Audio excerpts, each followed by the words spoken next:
aqui mais um capítulo desse projeto na Memória Fotográfica Potiguar, abordando vários discos interessantes da música do RN, né? Eu Abner Moab, né? Renan Matheus, como vocês já sabem, vocês vêm acompanhando essa série de vídeos, né? Dependendo da ordem que você estiver assistindo, né? Nesse vídeo especial, a gente vai abordar uma série de discos do rock. A gente vai especificar dentro do rock. O RN já tem muito tempo tem uma produção de rock muito interessante, né? Nos últimos anos tem ganhado até uma projeção até fora, né, do Brasil, como o Fafron Alaska, né, o Camarões, que circula muito na Europa e tal. Mas já vem bastante tempo que o RN tem uma produção de rock bem interessante, né, Renan? Exatamente. Abner, primeiramente, obrigado pelo convite de estar batendo esse papo com você aqui. Dizer da minha felicidade e alegria pela aprovação, pela terceira vez consecutiva desse projeto, em editais de cultura da cidade do Natal, do estado do Rio Grande do Norte. E estamos aqui para falar de música. Vamos bater um papo aí para a gente falar um pouco aí da música potiguar. Sempre bom lembrar, né, que esse projeto, né, enfim, a gente vai estar sempre reforçando, né, que foi um projeto aprovado pela Lei Aldir Blanc, né, através da Fundação José Augusto, né, governo federal, governo do estado. É sempre bom estar sempre frisando isso. Renan, vamos começar falando de um disco que, se a gente for falar de rock nacional e de rock potiguar dentro do cenário nacional, não tem como deixar de falar desse disco, que é o álbum Lágrimas Azuis, do Impacto 5, né, um disco de 75, e que ele tem uma história muito interessante. Além de ser de uma banda icônica, né, o disco em si, ele é um disco que faz parte da história. Acho que você poderia até... Vamos lá. Dar aí, porque eu sei que você gosta muito desse disco. Sim, é um disco fabuloso. O Impacto 5 é uma banda originária daqui da cidade do Natal. É uma banda que teve entre os seus expoentes figuras como Kiko Chagas e até Elvino Caldas. A banda lançou um primeiro disco chamado por algum de Impacto V, né, tal que ele está lá com essa nomenclatura romana lá na capa do disco. Esse primeiro disco foi um sucesso muito grande na época, foi um disco que vendeu bastante. E em seguida o Impacto 5 lançou esse disco Lágrimas Azuis. Um disco que chama a atenção desde a sua capa até toda a sua concepção artística. O disco tem produção de Leno, né, cantor e compositor e produtor potiguar. Leno, aquele da dupla Leno e Billy, né, que vocês já ouviram tanto falar. E o disco ele traz consigo uma pegada de rock bem interessante, com guitarras altas, muitas viradas de bateria, né. O disco tem composição de Raul Seixas, tem a participação de Prentes e Bulhões, que é um músico potiguar que já transitou por vários espaços aqui. E um disco que vale muito a pena se escutar, né? Não foi um disco que vendeu muito na época, mas o disco ele acabou ganhando uma notoriedade muito forte entre os colecionadores, inclusive colecionadores não brasileiros, estrangeiros, passaram a admirar muito esse disco. E hoje ele é um item raro e um item muito disputado pelos colecionadores mundo afora.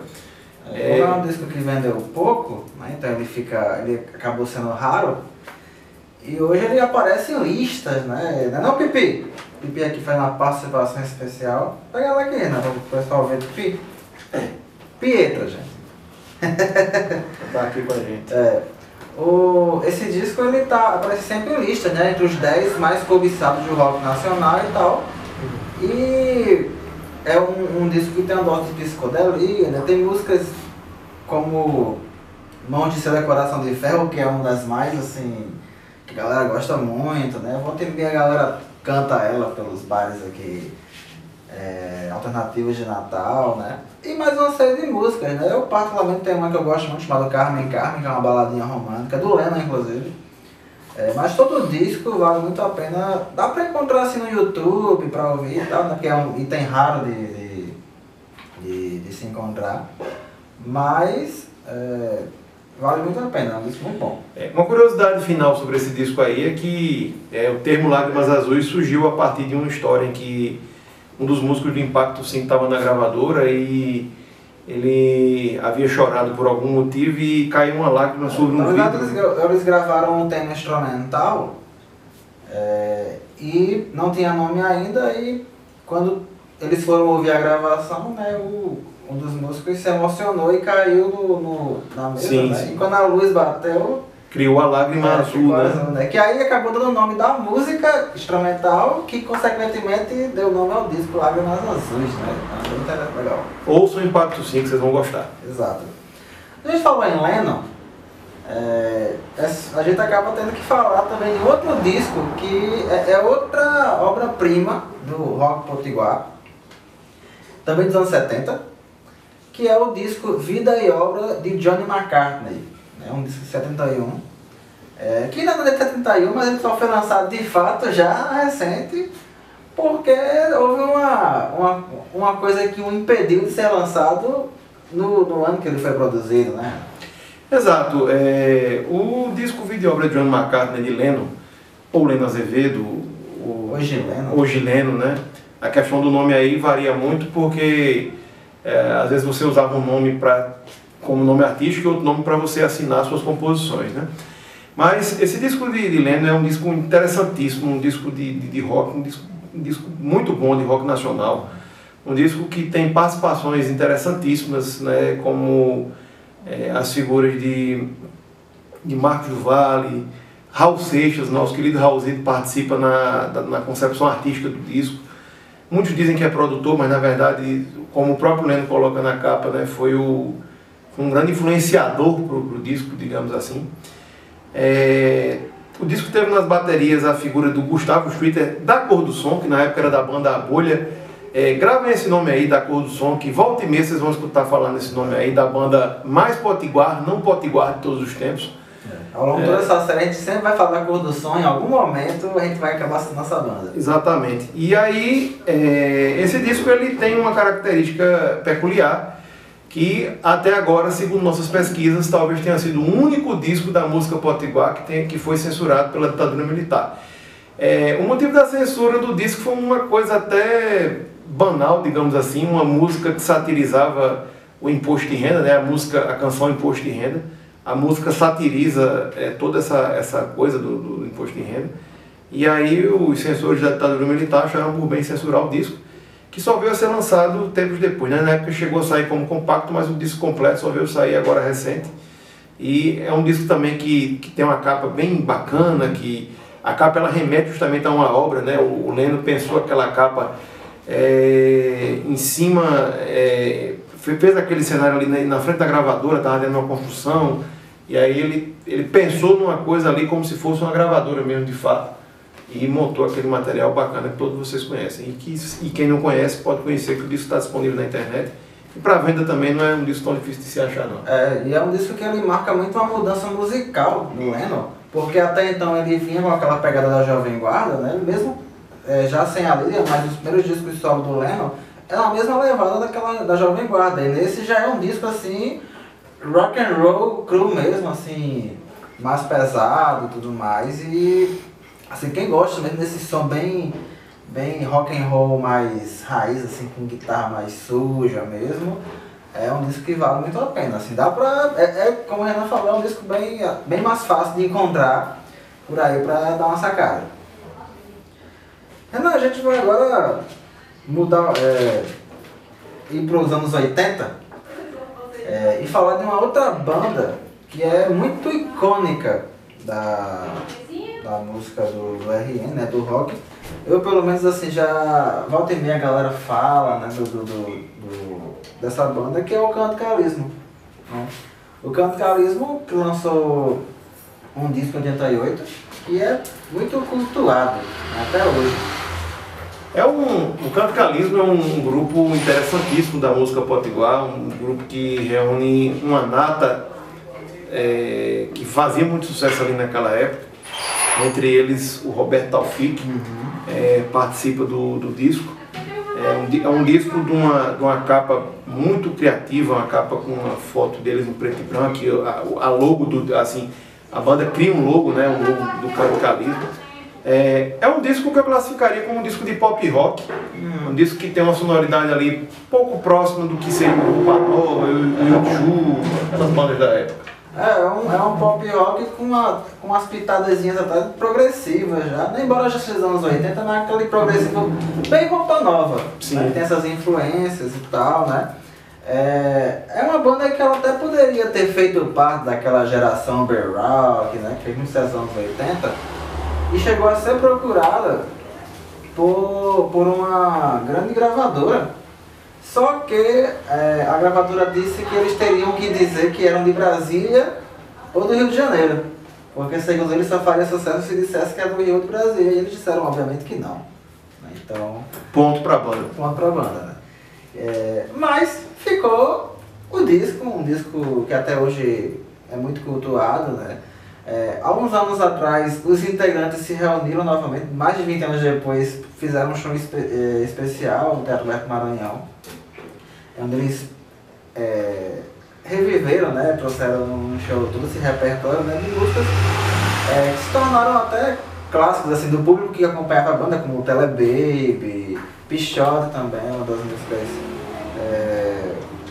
do disco e tudo mais. E é isso, assim, é um disco que dá pra encontrar, assim, às vezes nos sebos e tal, né? Mas o registro desse show do Tan tem disponível no YouTube. Então você pode dar uma conferida porque é rock and roll de qualidade, assim, muito bem feito, diga-se de passagem. Exato.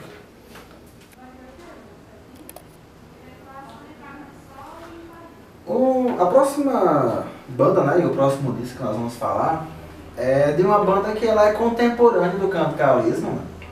Só que o registro dela já é dos anos 2000, que é a banda Alfândega, né? Com o disco Alfândega, 88-2004, né? Que acabou que é um disco de 2004 que foi quase como uma coletânea de músicas inéditas, digamos assim, né? Inéditas, enfim, em termos de registro em álbum, né?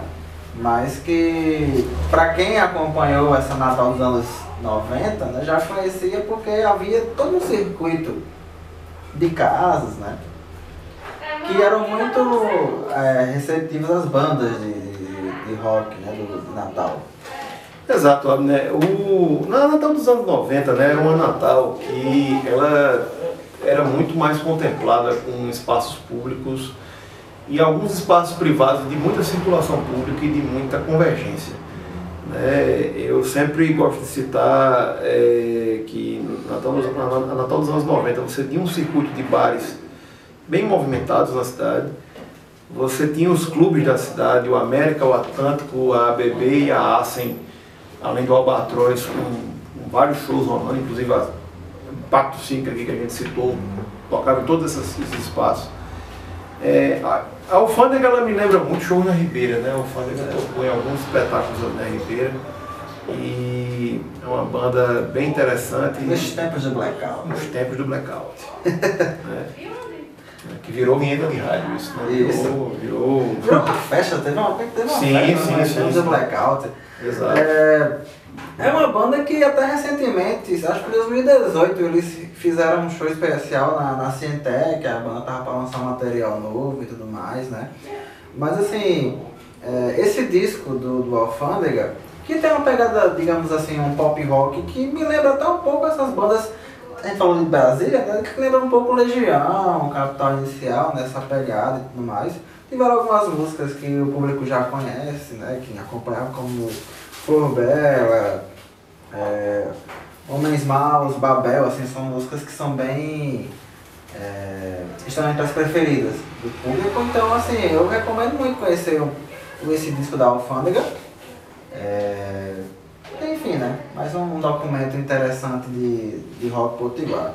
O Alfândega me faz lembrar uma época boa da cidade do Natal. Muito boa mesmo. Seguindo ali nos anos 90, a gente vai falar de uma outra banda que é um caso parecido, porque também é uma banda que só veio ter um registro já nos anos 2000, mas que a história dela mesmo se passa nos anos 90, que é o General Junkie. Para quem é fã do Souto, seria muito legal conhecer o General Junkie também, porque uma boa parte do Souto, a gente vai até falar, a gente fala do Souto em um outro vídeo dessa série, mas assim, o do Souto é uma banda que ambienta muito bem Natal urbana, mas muito porque o General Junkie também já fazia isso. Isso deve muito porque a banda era comandada por Paulo Souto e Gustavo Lamartine, né, que hoje estão do Souto, juntamente com Marcelo Costa, que foi quem fizeram essa formação clássica e que gravou o disco General Junkie, lançado em 2001. É isso aí. O General Junkie, eu acho que ele cumpre um papel interessante na música potiguar, que é aquela coisa... geralmente toda banda grande ela tem alguma coisa precursora, né? Antes da banda se materializar enquanto banda, você às vezes tem alguma coisa que antecede aquilo ali. E o General Junkie, na minha visão, acabou por anteceder o do Souto, né? Não que uma coisa estivesse ligada à outra, mas é importante saber que o do Souto tem uma raiz, essa raiz está no General Junkie, uma banda que organizou o único show do Chico Science Nação Zumbi que teve aqui em Natal. Exato. Né? E é uma curiosidade, vou até pontuar isso, porque quando começou o movimento Mangue Beat, meio que se tentou fazer uma coisa semelhante aqui em Natal, que foi conhecido como o movimento da EMA. General Junkie era uma dessas bandas. O movimento acabou não progredindo, né, mas proporcionou o único show de Chico Science em Natal, né, que foi no Centro de Turismo. Sim. E o General Junkie foi quem proporcionou isso e tem essa influência, essa pegada, essa mistura, a sonoridade do rock mais pesado e que ambienta, né, assim, a vivência da cidade natal.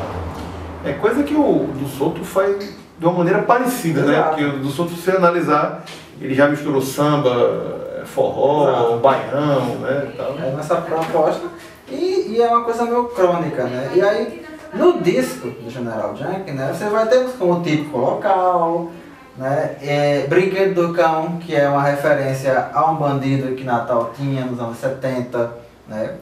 E tem uma música que por algum motivo não entrou no disco, mas ganhou um clipe, que foi Quem Matou Brigitte. Brigitte era uma travesti que fazia ponto ali na BR-101, ali perto de Capimacio, e disse que ela saía muito com políticos, empresários, né, e acabou sendo assassinada. E a banda faz a música, que esse clipe rodou na MTV. Né? E General Junkie chegou a participar de uma coletânea do selo Rocket, que pertence à Dada Vila Lobos. Então, assim, é uma banda que teve que participou da Abril Pro Rock, assim, deixou a sua marca no tempo que ela existiu. E tem um disco que é sensacional, que vale muito a pena ouvir, General Junkie, de 2001. Que aí você pode encontrar essas músicas, né? Metendo Bronca, Brinquedo do Cão, Típico Local, Acelero, é muito massa, assim, eu recomendo demais esse disco, que é muito fácil de encontrar nas plataformas. É isso aí, música potiguar, qualidade, né? A gente vai falar agora de um disco que talvez seja assim... aqui não é um ranking de tipo, é o mais importante, né? Mas assim, talvez esse tenha uma coisa muito especial para além do Rio Grande do Norte. Confesso que eu estou ansioso para falar sobre esse disco. Então fala aí, você até deixou, até passar, até ainda caiu aqui.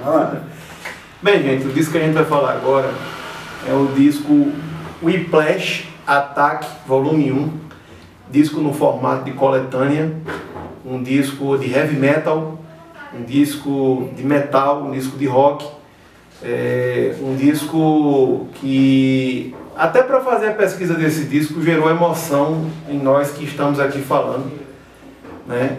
Você tem uma realidade do Natal nos anos 90, em que o acesso a muita coisa era muito difícil.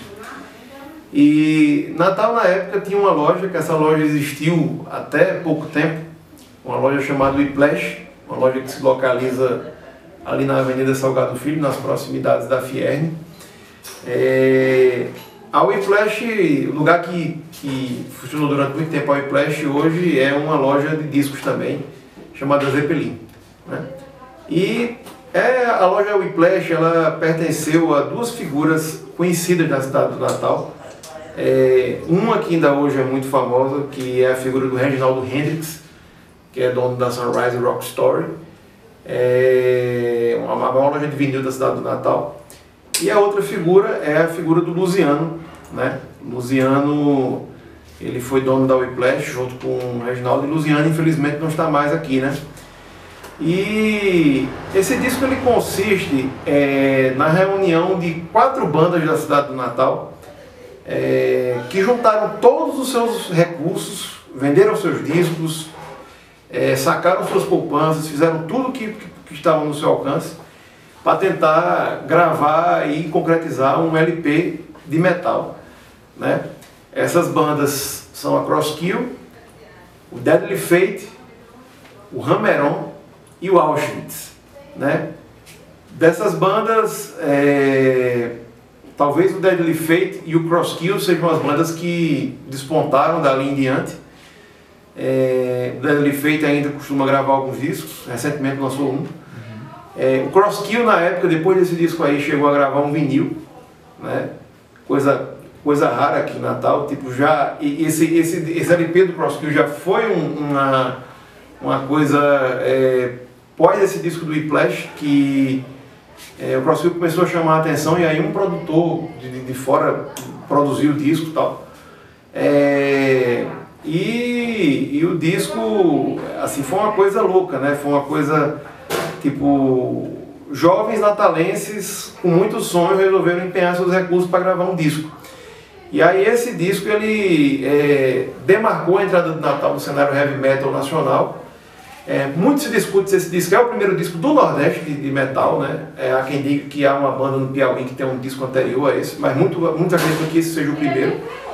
E o disco é muito bom, né? O disco tem uma curiosidade dele, que ele tem a capa invertida, né? Porque a impressão da capa foi feita aqui em Natal, né? E o cara daqui não sabia muito como é que funcionava os discos, e aí acabou fazendo uma impressão contrária no disco. O disco teve concepção artística de capa de Cloud Slayer, uma figura muito conhecida da cidade do Natal, que trabalha com ilustrações. Só que várias bandas aqui também. Sim. E é emocionante falar desse disco, porque quando eu fui fazer as pesquisas, muitos desses caras dessas bandas falaram na emoção e no orgulho de produzir um material de heavy metal, numa dificuldade imensa que era você viver no Natal dos anos 90, né? O disco foi lançado, né? Foi gravado aqui, a gravação foi para São Paulo para mixagem, a mixagem foi feita lá e o disco veio para cá. E, enfim, o disco marcou a história do Natal no cenário heavy metal nacional. E recentemente um site alemão classificou esse disco como um dos melhores discos de metal sul-americano da história. Show de bola. Como você comentou, né, assim, talvez tenha sido o primeiro disco de metal do Nordeste, né? E que é muito legal que tenha saído daqui de Natal, né? Porque o RN em si, ele tem uma cena de metal muito legal. O próprio Deadly Fate, né, que recentemente, pra quem gosta mais de power metal, né, assim, aquela coisa meio Anga e tal, meio Halloween, essa banda segue nessa linha, né? E nos rendeu, assim, até hoje, mais de 30 anos depois, a gente poder falar desse disco, realmente é muito legal. Saindo do metal agora, né, indo pra uma coisa um pouquinho mais leve, a gente vai falar de um disco que não é exatamente uma coletânea, mas reuniu também vários grandes artistas que a gente pode considerar como também um disco de pop, rock, assim, mas mais MPBístico também, né? Que é o disco Pra Que Serve a Música, que é o grande álbum assim do projeto Retrovisor. O Retrovisor foi um projeto que reuniu simplesmente Valéria Oliveira, Ângela Castro, Simona Talma, Luiz Gadelha e Cristal. Então, assim, foi o nosso grande encontro, podemos dizer que foi esse disco, né?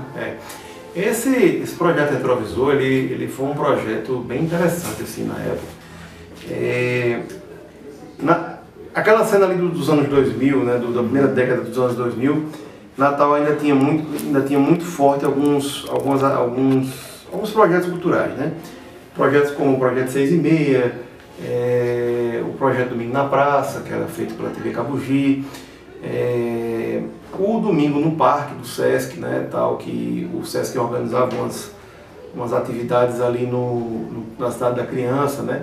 Na antiga Cidade da Criança, onde a Lagoa Manuel Felipe, agora não lembro,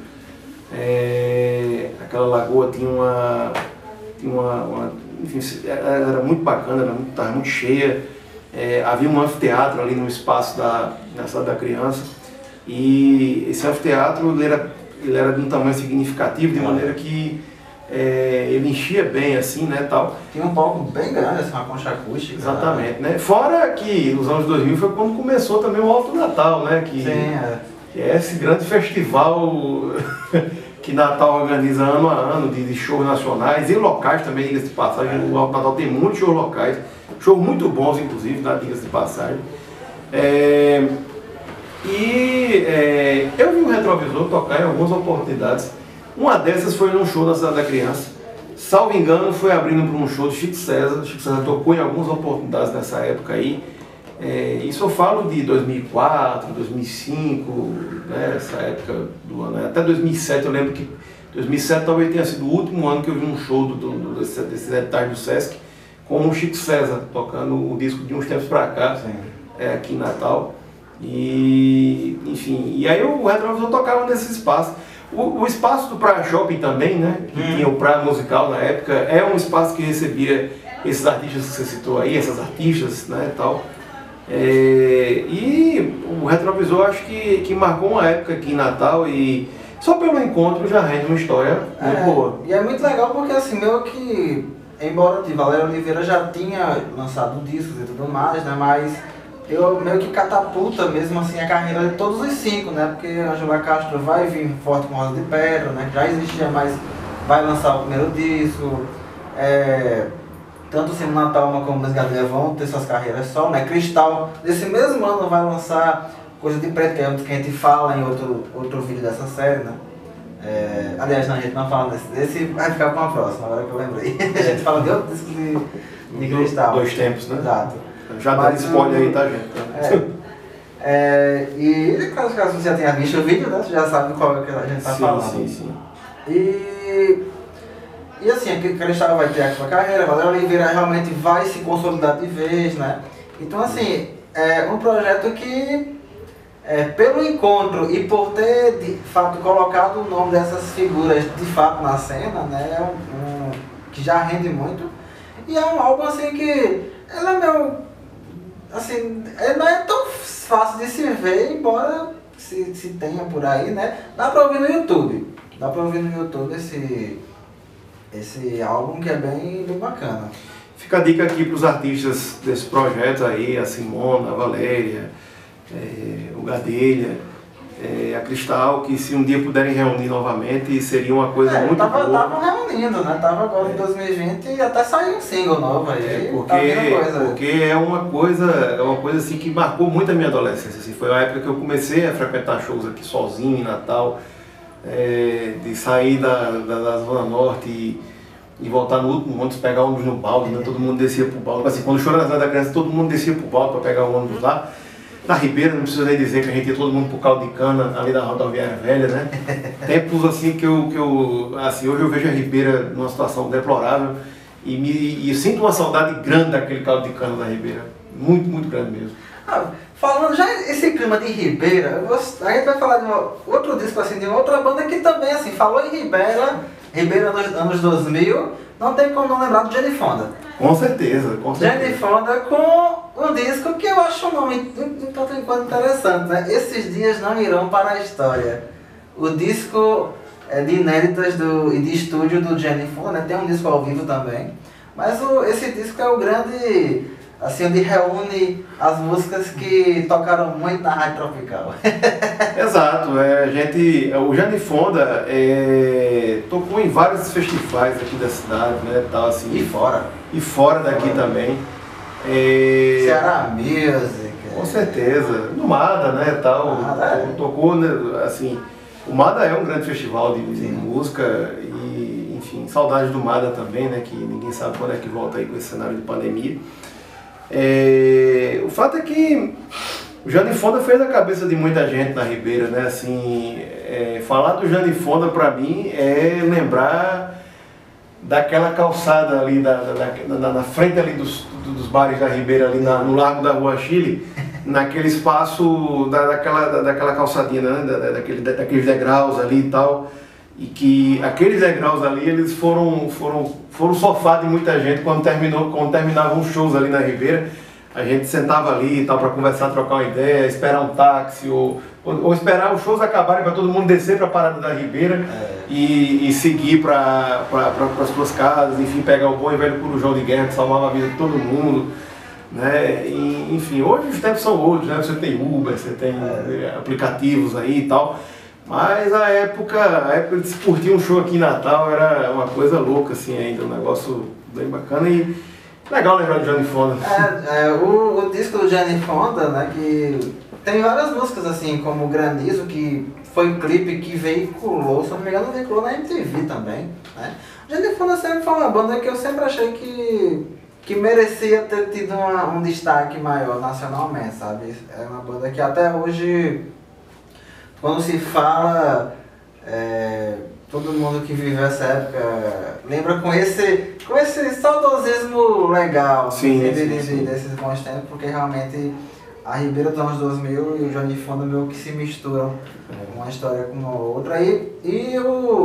Esse álbum tá disponível nas plataformas digitais, assim, é bem fácil de ouvir, recomendo demais vocês darem uma sacada. Porque, ao contrário do que o nome do disco diz, esses dias foram pra história, estão na história, sim.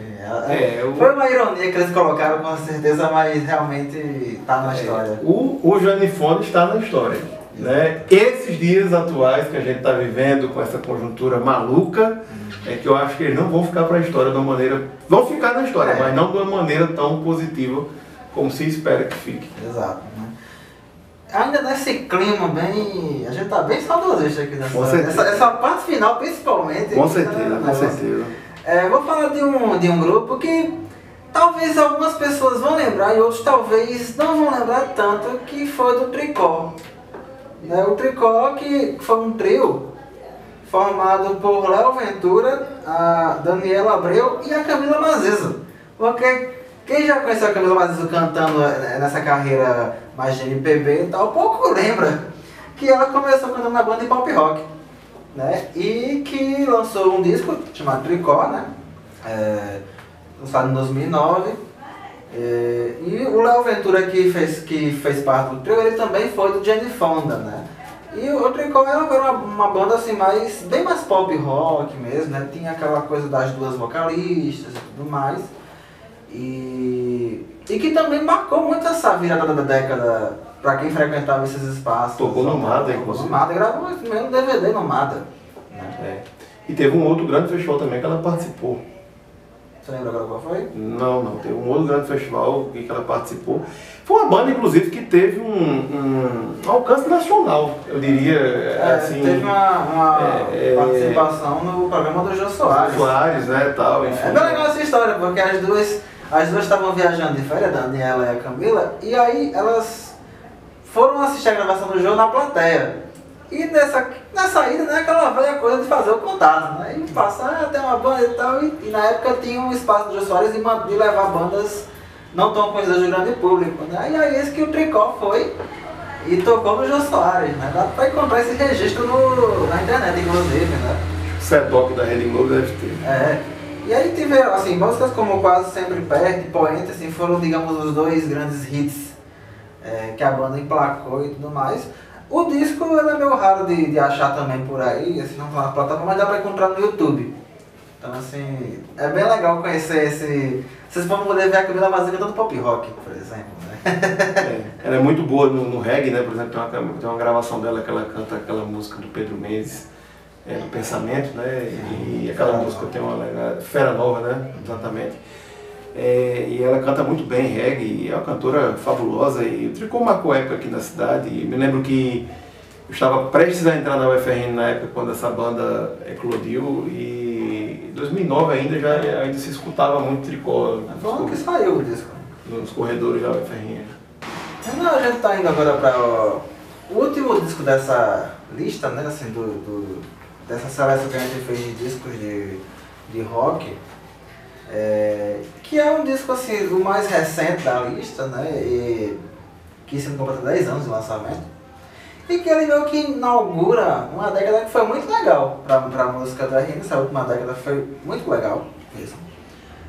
Que é o disco Matando o Amor, do Talme Gadelha. Primeiro trabalho do Talme Gadelha.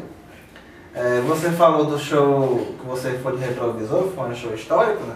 Eu me lembro de um show que eu fui do Talme Gadelha na Praça da Árvore de Mirassol, em 2011, e que me chamou muita atenção que o público, assim, estava lotado a praça, e o público cantou da primeira à última, assim, todas as músicas do disco, e me chamou muita atenção aquela coisa assim de ver a galera curtindo uma banda aqui e saber todas as músicas e tudo mais. Inclusive nesse show eu lembro que fizeram algumas imagens para o clipe de Mais Uma Cereja, que é uma das músicas do disco, né? Pois o Talme Gadelha, assim, só em você ter a reunião de Simona Talma e Luiz Gadelha já é uma coisa muito relevante para a música potiguar. Eu me lembro que a dupla se apresentou em nível nacional na época, né? Foi para São Paulo, circulou bacana, tocou no Mada, inclusive. E, enfim, tempo depois eles lançaram outro material que foi eleito como melhor disco do ano, né, tal, pelo portal Tenho Mais Discos Que Amigos. Um trabalho muito relevante, um trabalho muito bacana, criativo, né, a esse respeito. É um disco que, como eu falei, assim, inaugura uma década que você teve depois Plutão, Fafalasca, Mamédia, assim, bandas que se consolidaram a nível nacional. E que eu coloco o Talme Gadelha como assim, a precursora dessa leva dessa década. Ele falou do Mamédia e me veio na cabeça Seu Ninguém também, que é uma banda... Sim, que apesar do pouco tempo de existência, mas foram 3 anos assim que foram bem marcantes nacionalmente. Exato. E essa turma toda jogava bola na UFRN, tinha uma pelada semanal com essa galera e tal, e é bacana, né, assim... eu acho que Talme Gadelha marca, como você falou mesmo, assim, uma retomada dessa afirmação potiguar na música, né? Essa afirmação de uma cena que, assim, olha, existe cena, né? Existe uma coisa que acontece aqui. Eu me lembro que a MTV chegou a fazer matéria sobre o Do Sol, por exemplo, que hoje é um selo, mas foi um espaço cultural significativo aqui nessa cidade. E tem reportagem da MTV dessa época aí, tal, visitando a cidade. Então, eu acho que esse disco Talme Gadelha ele serve para demarcar essa época e cumprir mais ou menos o papel que esses discos que a gente citou no começo cumpriram, né? Como o de Impacto 5 do Leme. Assim, olha, Natal tem uma cena rock, essa cena precisa ser respeitada e Natal está no mapa.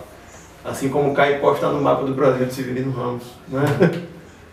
Exatamente. Eu acho que a gente fez um recorte que acho que legal. Contemplamos assim algumas épocas, né, e estilos diferentes, né, como os do pop rock ao heavy metal.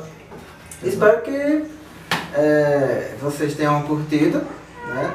Sempre bom lembrar que esse projeto ele é patrocinado, né, pela Lei Aldir Blanc, né, de emergência cultural através da Fundação José Augusto, do Governo do Estado e do Governo Federal. Então a gente agradece demais e é isso.